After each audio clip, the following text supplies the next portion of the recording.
ఇది పప్పి సీడ్స్‌తో పాయసం అండి. చాలా బావుంటుంది. వీటిని కసగస గసగసాలు అంటారనమాట. ఇవన్నీ కూడా ఒక కప్పు తీసుకుని గసగసాలు నానబెట్టుకోవాలండి. ఫస్ట్ ఒక కనీసం 4 అవర్స్ అయినా నానితే బావుంటాయనమాట. అయితే అవి గ్రైండ్ అవ్వవు. నేనేం చేశానంటే ఒక కప్పు బెల్లము, ఒక కప్పు గసగసాలు, ఒక కప్పు కొబ్బరి, ఒక కప్పేమో బియ్యము తీసుకున్నానమాట. అందుకని 2.5 కప్పులు బెల్లం అనమాట. ఇలాగా ఏంటంటే నీళ్ళలో కరిగించేసి ఉంచుకోవాలన్నమాట. ఇప్పుడు ఆ గసగసాలు, కొబ్బరి, బియ్యము మెత్తగా గ్రైండ్ చేసేసుకోవాలండి. గసగసాలు ఏంటంటే నానబెట్టి ఉండడం వల్ల బయట వాటర్ తీసేసుకుని వేసేసుకోవచ్చు అనమాట. అవి ఉడకడానికి బాగుంటాయి. ఉడికిన తర్వాత టేస్ట్ చాలా బాగుంటుందన్నమాట. అందులో కొబ్బరి బియ్యం వేయడం వల్ల ఇంకా ఎక్స్ట్రా టేస్ట్ వస్తుంది. వారాహి నవరాత్రులు కదండి, ఇవాళ 7th డే కదా, సప్తమి. అందుకని పాయసం చేస్తున్నాను అనమాట. అమ్మవారికి కూడా చాలా బాగుంటుంది అని.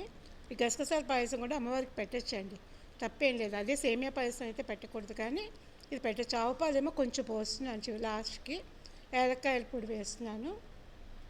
అన్నీ ఉడికి దగ్గరికి వచ్చేస్తాయండి, చిక్కగా చాలా బాగుంటుంది.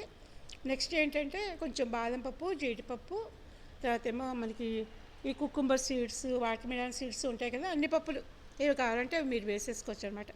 అన్ని పప్పులు నేతిలో వేయించేసుకుని ఎర్రగాను, చాలా ఎర్రగా వేయించుకోండి. అప్పుడు ఉడికినా కూడా అవి మెత్తబడవు అనమాట. అన్నీ ఉడికిపోయిన తర్వాత వేయించేసిన తర్వాత అందులో వేసేసేయడం అనమాట.